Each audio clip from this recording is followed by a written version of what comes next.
ملا بهرام پاکستان ته خطاب کې ویلي له دې وروسته د مرګ ځواب په مرګ درکوو.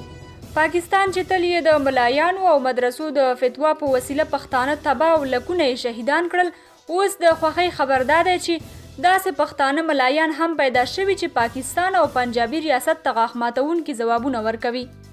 د پښتون ژغورنې غورځنګ د رهبرۍ غړی او کلک پښتون ملا بهرام وایي 80 کاله کیږي چې پاکستان د پښتون وجود غوښې شکوي، خو دا ځل به یې د مرګ ځواب په مرګ او د سوک ځواب په سوک ورکوو. هغه د عارف وزیر د وژلو غبرګون کې چمن کې د جوړ شوي لاریون پر مهال خلکو ته وینا کې ویلي پاکستان پر پښتنو ظلم روان کړی دی او باید خپل ظلم او زور زیاتی ودروي.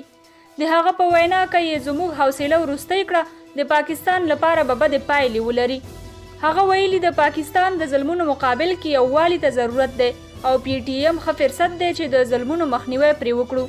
د یادونې وړ ده چې منظور پښتین په وینا تیره ورځ د پښتونخوا او افغانستان په شمول د نړۍ بیلابیلو هیوادونو کې د عارف وزیر د وژلو پر ضد احتجاج کړی و.